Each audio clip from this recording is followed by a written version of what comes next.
बाबा साहेब भीमराव अम्बेडकर का जन्म 14 अप्रैल 1891 ईस्वी में महू मध्य प्रदेश में एक दलित परिवार में हुआ था। मानव मुक्ति के पुरोधा बाबा साहब अपने समय के सबसे सुपठित जनों में से एक थे। प्राथमिक शिक्षा के बाद बड़ौदा नरेश के प्रोत्साहन पर उच्चतर शिक्षा के लिए न्यूयॉर्क चले गए। न्यूयॉर्क यानी अमेरिका।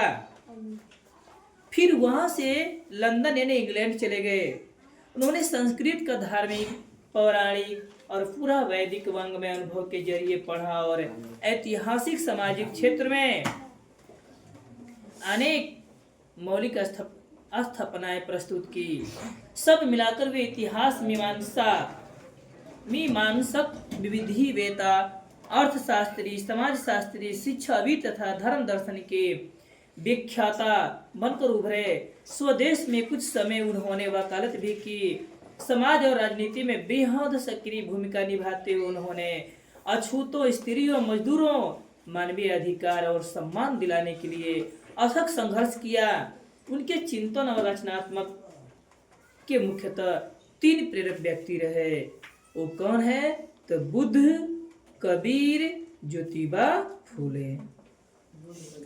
भारत के संविधान निर्माण में उनकी महती भूमिका और एक निष्ठ समर्पण के कारण ही आज हम उन्हें भारतीय संविधान का निर्माता कहकर श्रद्धांजलि अर्पित करते हैं। दिसंबर 1956 ईस्वी में दिल्ली में बाबा साहेब का निधन हो गया। बाबा साहेब ने अनेक पुस्तकें लिखी। उनकी प्रमुख रचनाएं और भाषण कुछ निम्न है, सुन लेते हैं। क्या है? तो the castes in India, their mechanism, genesis and development, the untouchables, who are they, who are Shudras, Buddhism and communism, Buddha and his Dhamma, thoughts on linguistic states, the rise and fall of the Hindu women, annihilation of caste इत्यादि। जिनकी सारी कवि इनकी जो रचनाएं हैं सब English में लिखे हुए, हिंदी में नहीं लिखे। हिंदी में उनका संपूर्ण वाङ्मय भारत सरकार के कल्याण मंत्रालय से बाबा साहेब अम्बेडकर संपूर्ण वाङ्मय नाम से 21 खंडों में प्रकाशित है। इनकी पुस्तकें 21 खंडों में विभाजित है। यह प्रस्तुत पाठ बाबा साहेब के विख्यात भाषण एनिहिलेशन ऑफ कास्ट के ललाई सिंह यादव द्वारा किए गए हिंदी रूपांतरण जाति भेद का उच्छेद किंचित संपादन के साथ लिया गया है।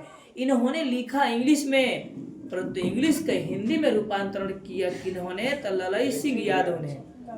ललाई सिंह यादव, जो कि हम पढ़ेंगे श्रम विभाजन जाति प्रथा, लिखे इंग्लिश में तो उसको हिंदी में बना दिया है ललाई सिंह यादव।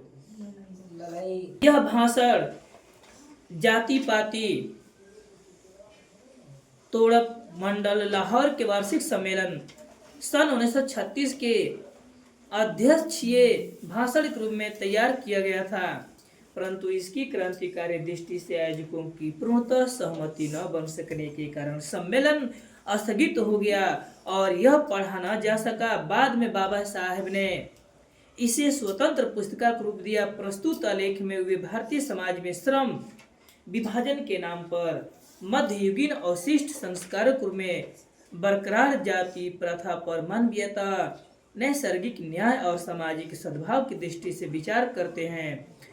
जाति प्रथा के विषमता पूर्वक सामाजिक आधारों, रूढ़ पूर्वाग्रहों और लोकतंत्र के लिए उनकी अस्वास्थ्यकर प्रकृति पर भी यहाँ एक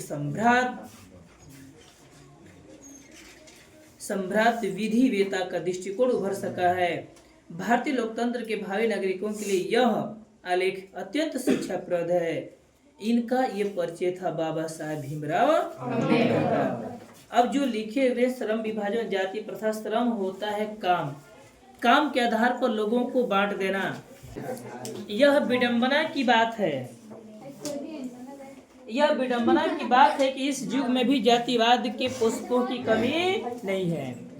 यह ऐसी विडंबना है कि आज की युग में जातिवाद करने वाले लोगों की कमी नहीं है। इसके पोषक कई आधारों पर सुने, इसके पोषक जो इसके लोग हैं कई आधारों पर इसका समर्थन करते हैं। समर्थन का एक आधार यह कहा जाता है कि आधुनिक सभी सामाजिक कार्य कुशलता के लिए श्रम विभाजन का आवश्यक मानता है।